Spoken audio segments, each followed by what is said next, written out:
حضرت محدث ابن جوزی نے لکھا ہے کہ حضرت حبیب اجمی ایک بزرگ تھے، ان کے پاس ایک شخص اکثر آتا تھا، بڑا مالدار تھا، ایک ہی بیٹی تھی، وہ بھی ٹانگوں سے معذور تھی۔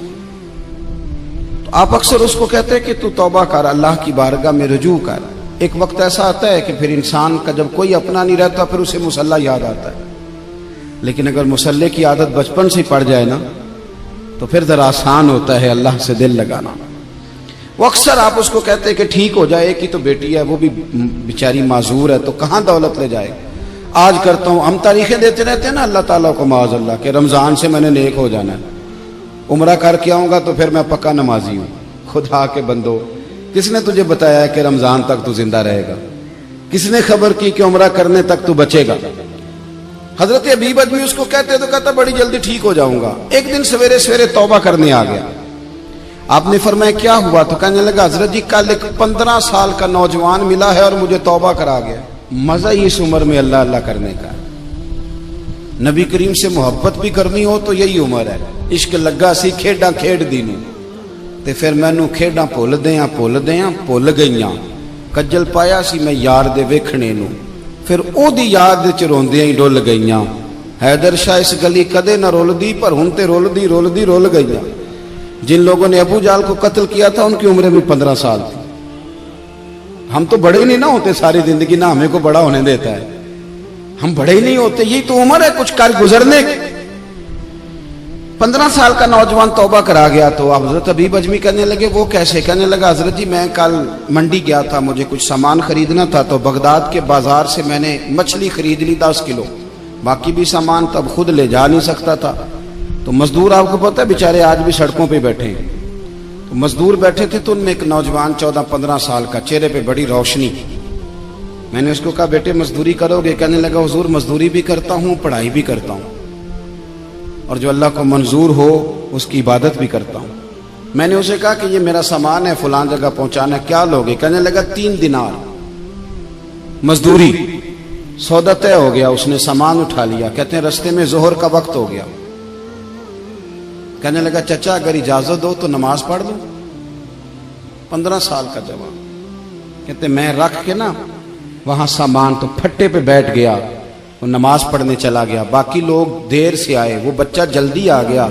میں نے کہا بیٹے آپ جلدی آ گئے؟ کہنے لگے نفل چھوڑ دیے، آپ یہی نہ سمجھ لیں کہ کام چور ہے، میں بعد میں پڑھ لوں گا۔ کہتے ہیں وہ دوپہر کا وقت، رمضان بھی نہیں تھا، میں اس بچے کو نوجوان کو گھر لے گیا اور میں نے اپنی بیوی سے کہا کہ بڑا نیک ہے، نمازی ہے، اور راستے میں یہ بھی ہوا ہے کہ میں نے اسے ایک دفعہ کہا ہے کہ یہ مجھے تھوڑی دیر کے لیے دے دو، گرمی بڑی ہے، تمہیں پسینہ آ رہا ہے، میں اٹھا لیتا ہوں۔ کہنے لگا نہیں چچا میں رزق حلال کھاتا ہوں، اگر آپ اٹھائیں گے تو میں 3 دینار مزدوری پوری نہیں لوں گا، پھر پیسے کم کروں گا، میں نے طے کیا ہے کہ اٹھاؤں گا۔ تو کہتے ہیں میں نے اپنی بیوی کو بتایا تو بڑی متاثر ہوئی، کہنے لگی دوپہر کا کھانا پک گیا، اسے کو روٹی کھا لیں۔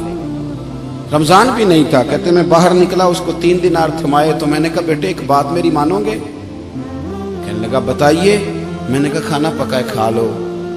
کہنے لگا میں معافی چاہتا ہوں، میں نے روزہ رکھا ہوا ہے۔ حضور نے حکم دیا، حکم نبی کریم نے حکم دیا، بخاری مسلم کی حدیث ہے، فرمایا نوجوانوں اگر تمہارے پاس طاقت ہے تو نکاح کر لو ورنہ روزے رکھو۔ حکم دیا، یا نکاح اور یا روزے، یہ سرکار کا حکم ہے۔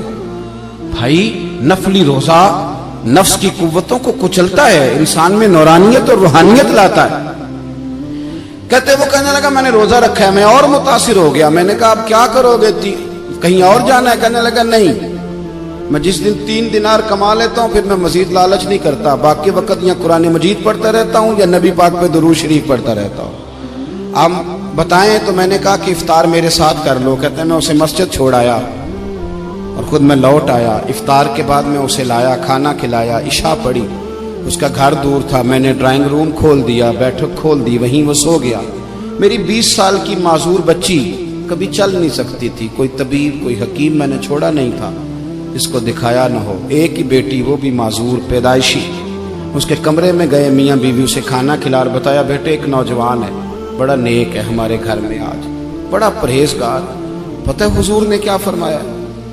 نبی کریم فرماتے ہیں جب نوجوان اٹھ کے تہجد پڑھتا ہے نا، نوجوان تو اللہ فرشتوں کے سامنے اس نوجوان پر فخر فرماتا ہے. اللہ فخر کرتا ہے کہ عمر دیکھو اور دیکھو یہ میری بارگاہ. اللہ فخر کرتا ہے, اللہ یعنی خدا خود میر مجلس بود, اللہ فخر کرتا ہے. اب سوچیں, تو ہم نے اپنی بیٹی کو بتایا کہ نوجوان اور بڑا نیک ہے, تو کہتے ہیں وہ کھانا کھلا کے ہم واپس آ گئے. آدھی رات کا وقت ہوا تو دروازے پہ دستک ہوئی. بچی اپنے کمرے میں سو رہی تھی, ہم اپنے کمرے میں, وہ بیٹھک میں. گھبرا کے اٹھے کہ اس وقت کون ہے دروازے پہ؟ تو بیٹی کہنے لگی ابا دروازہ تو کھولنا. کہتے ہیں دروازہ کھولا تو 20 سال ہو گئے تھے بیٹی کو, کبھی اس نے چل کے نہیں دکھایا تھا, کبھی دوڑ کے ادھر جاتی کبھی ادھر آتی. کہتی ہے الحمدللہ اللہ نے میری ٹانگیں ٹھیک کر دی. ہم دونوں رونے لگے, اے اللہ تو کتنا کریم ہے, کیسے ہوا بیٹے سارا کچھ؟ بیٹی کہنے لگی ابا آپ نے کہا تھا نا کہ نیک نوجوان آیا ہے, تو میرے دل میں خیال آیا اللہ اگر واقعی نیک ہے تو اس کے صدقے مجھے شفا ہی دے دے. یا ایھا الذین آمنوا اتقوا اللہ وابتغوا الیہ الوسیلہ. تو کہنے لگی ابھی میری دعا بھی پوری نہیں ہوئی تو رب کریم نے فضل کیا ہے اور مجھے شفا عطا کر دی. کہتے ہم دوڑ کے اس کے کمرے میں گئے اور جب ہم نے ہاتھ رکھا تو دروازہ پہلے سے کھلا تھا, ایک خط چھوڑ گیا تھا. آج کل کے پیر کی کرامت ہوتی تو فیس بک پہ دے دیتا, باقیوں کو بھی ذرا پتہ چلے. کہتے ہیں وہ خط چھوڑ گیا اپنے بستر پہ کہ اگر تم لوگوں کو مجھ سے محبت ہو گئی ہے تو میرے پیچھے نہ دوڑنا, اس رب کی بارگاہ میں جھکنا جس رب نے میرے اوپر بھی فضل فرمایا ہے اور آپ پر بھی کرم فرمایا.